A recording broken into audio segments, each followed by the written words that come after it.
Hello everybody, welcome back to our channel. In this episode we're going to be looking at a Physics 7C practice problem on the topic of the one-dimensional wave equation. As usual, if you're finding this content helpful, please make sure to leave a like. It really helps this channel so much. Alright, so let's go right into the problem. So for this problem we have two graphs. At time is equal to 1 second, Rebecca takes a picture of a one-dimensional wave. 2 seconds later, she takes a second picture of the exact same wave, and then they show you both of the pictures.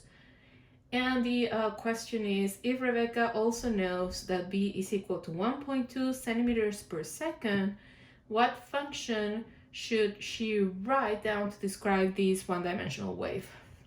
So I'm going to show you a big picture of both of the waves, just in case this one looks better, you might want to write it down.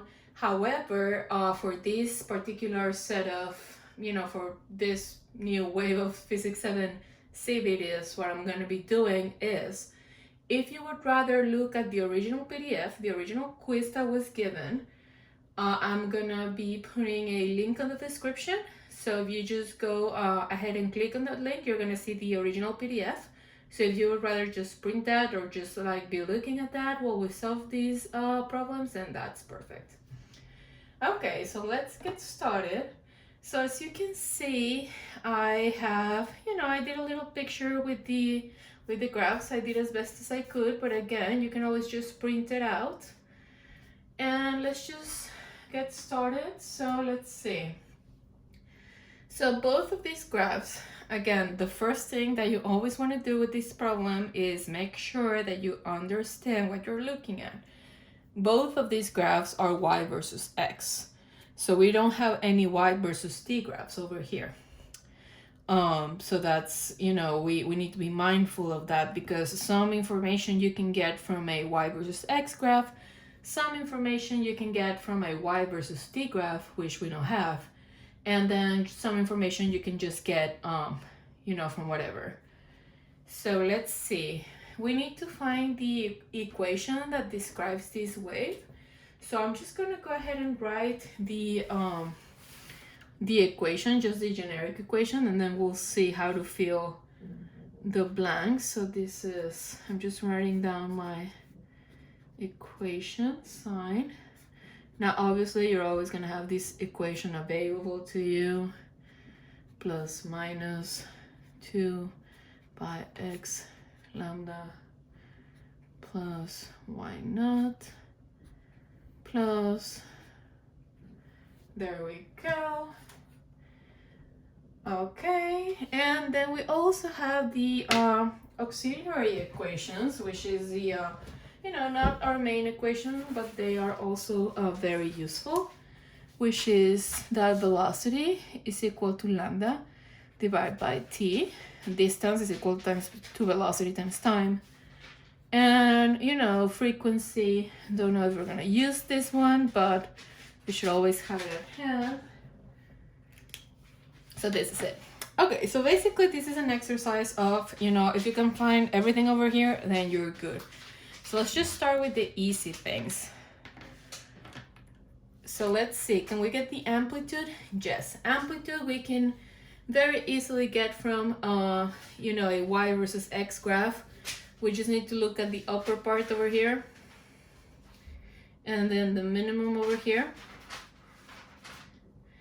And then we need to look at this distance and divide by 2. So this distance is 1, 2, 3, 4.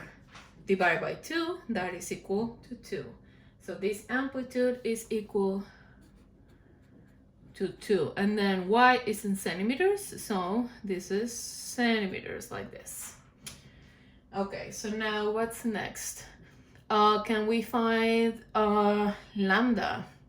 Yes, we can actually find lambda, because lambda is lambda you can actually find from a y versus x graph. So for lambda, just basically graph 2 points that are at the same point in the cycle. I always go for maximums, but if you rather go for, minimums or like whatever you want, then that's totally fine. So long as, you're actually capturing the entire wave, right? So as we can see over here, the distance between two maximums is 1, 2, 3. So lambda is equal to 3, and this is also centimeters.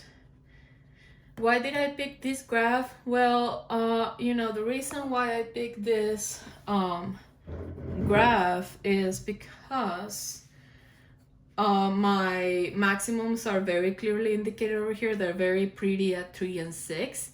But if you would rather just do it over here, then this distance should also be 3, because this is the same wave, just at different times, right? So both of them should give you the exact same lambda. And you could also, if you want to pick this peak and this peak or whatever, it should always be equal to 3.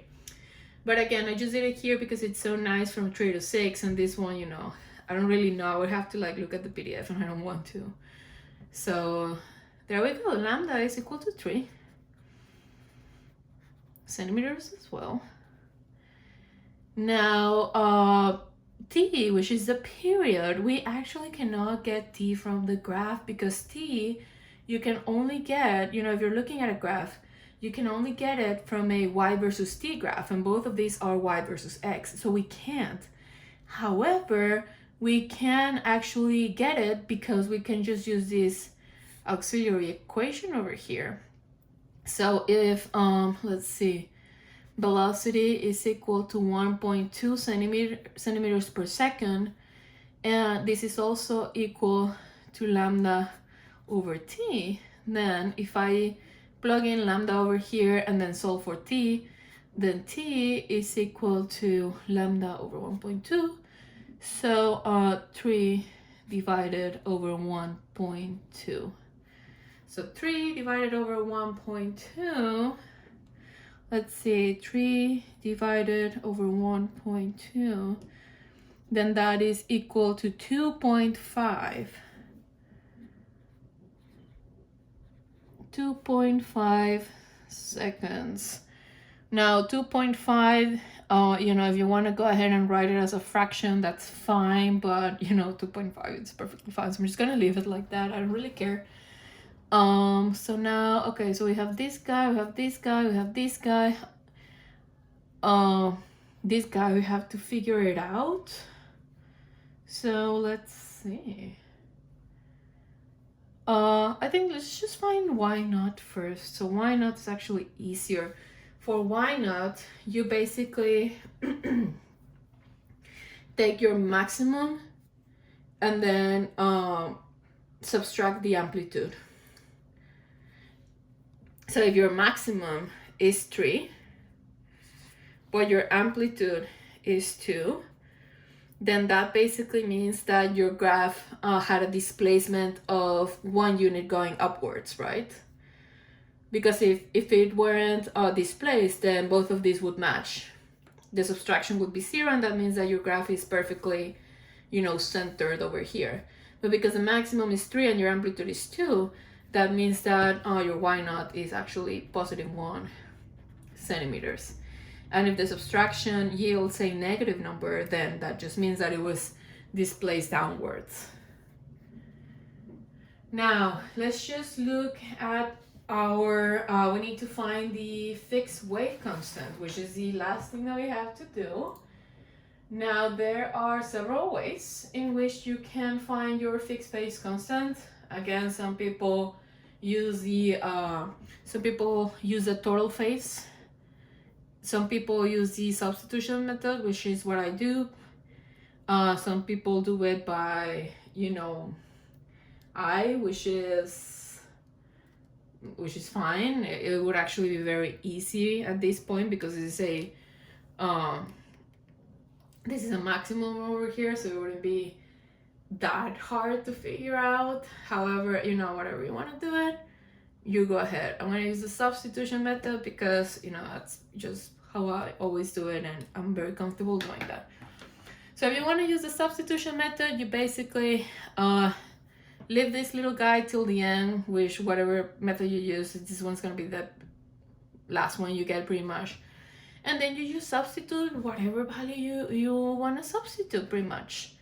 So I'm just gonna grab whatever point in my graph. I'm just gonna grab this one over here.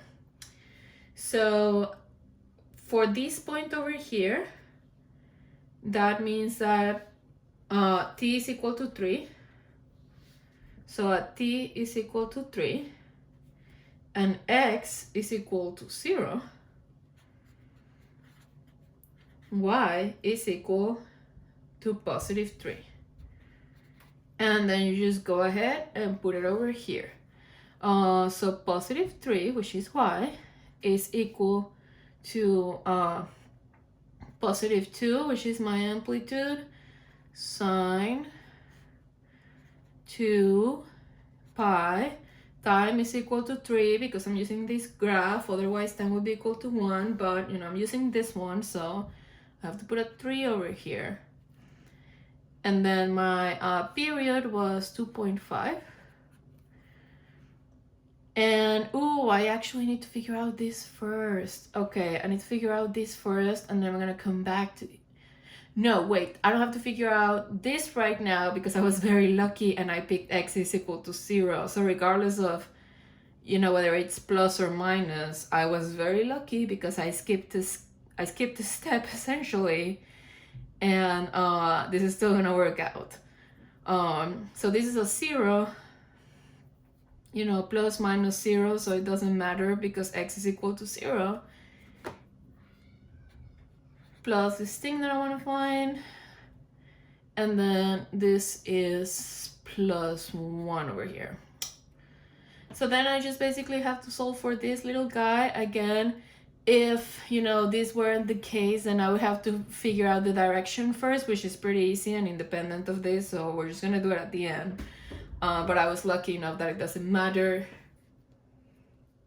Okay, I did a little mistake over here because my calculator wasn't properly set up, so that's my bad. So I'm just gonna put, a piece of paper over here, and I'm just basically gonna, start over from here because this is where I messed up.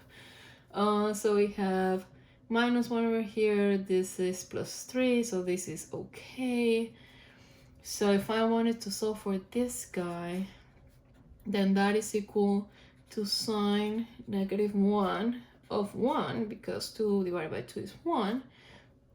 And then, so this would go to the other side, so this is negative 6 pi, and then 2.5 as a fraction. You would just go 2.5, and then you would just ask your calculator, give it to me as a fraction, and then you just hit this thingy so that it gives it to you like in, the method that we always use, which is 5. Okay, so this is 5/2. So that means 5/2. That means that we do 2 over here. And so this is equal to 5 over here, right? Yes. Now sine negative 1 of 1 is equal to pi over 2, but we can just put it over here. Sine negative 1 of 1, this number. If you want to know how many pi's that is, you would just divide by, no, not divide by 2, divide by pi, and then you could just do the fraction thing again, but 0.5 is obviously pi divided by 2. And then this guy over here is 12 divided by 5 pi's, like this.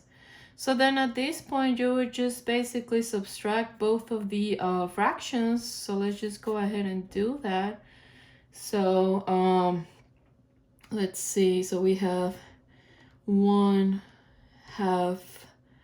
minus 12 fraction fifths. So that, and then we do this thing where we want our answer like this, minus 19 over 10, and then this is pi over here. So this is our fixed-phased constant. Now I usually like having it in halves just because it's easier for me to see if I'm making a graph out of it. However, I don't have to do a graph out of this. So if this were a quiz and I were being quizzed, I would just leave my answer like this. honestly. If you don't have to do something, definitely don't do it. Don't waste time. So that's my final answer. And well, no, my final answer would be the entire thing, right? So like the entire wave equation. So let's just write it down. I don't have everything that I need. I'm missing one thing. So this is 2 sine 2 pi t. This is 2.5, right? Yeah, 2.5. We don't know what the plus minus situation is, and then we do 2 pi x lambda is equal to 3, and then we do minus 19 pi over 10, and then we do plus y naught was 1. So this is our final answer. The only thing that we're missing is whether we have a plus or a minus. So if we figure that out, we put it over here, and then our problem is essentially done, thank God. So let's see, how do we figure this out? Well, we figure it out by, doing a good old physics. Velocity is equal to distance divided by time. Well, in this case, distance is equal to velocity times time, right? So your velocity in this case is equal to 1.2, and then your delta t from this graph to this graph, if this is 1 second and then this is 3 seconds, then this is 2 seconds. So the distance that you travel between, if you have a little peak over here, then the travel distance is this number times 2. So the travel distance is equal to 2.4 centimeters. Yeah, centimeters. So basically, if you grab a random point, say this one, from here to here, it must have traveled 2.4 centimeters. But here's the thing, I don't know if it was to the left or to the right, and that's what we're trying to figure out, right? Because if it traveled to the right, then it was moving right. If it traveled to the left, then it was moving left. And the way that these problems work is that one of them will fit perfectly, and then one of them won't fit. So I think that the easiest way to figure this out, since this one has a decimal and this is like so nicely placed over here at 6, is that what I'm gonna do is that this point in the future, and again, you can just grab whatever point you want, you can just use this one, like whatever you want, and it's gonna work. But I think that it's easier if I do this, because if I was at 6 in the future, then I could have come from, so 6 plus 2.4, 8.4, which is not over here, so this can't be the past, or 6 minus 2.4, 3.6. Do we have anything? Oh yeah, so here it is, 3.6, here it is. Yeah, so this peak over here was at 3.6, and then it traveled 2.4 to the right, and then from here to here, this peak is actually this peak. Now that means that it must have necessarily moved from left to right, because again, the other one was over here and it just doesn't fit, it doesn't make sense given the graphs. So this point is this point. That means that the wave was moving to the right. So moving to the right is equal to negative sign over here, and then this is the end of our problem. So finally we are done with this problem. This was a pretty good problem to remember how to do this. In my case, or in your case, practice a little bit with the wave equation. You need to get used to the algebra. Well, we all need to get used to the algebra. It seems I did mess it up. I have the correction over here. Very useful to remember, because I honestly didn't remember that if you want fractions, you can use this function over here, and then this other function, shift this function helps you as well if you want it, you know, in like the I'm not in third grade mode of a fraction. But yeah, other than that, you know, these problems are pretty easy so long as you kind of know what you're dealing with. So I hope this was helpful to you guys. If it was, please make sure to leave a like. They really do help this channel, and I'll see you guys on the next video.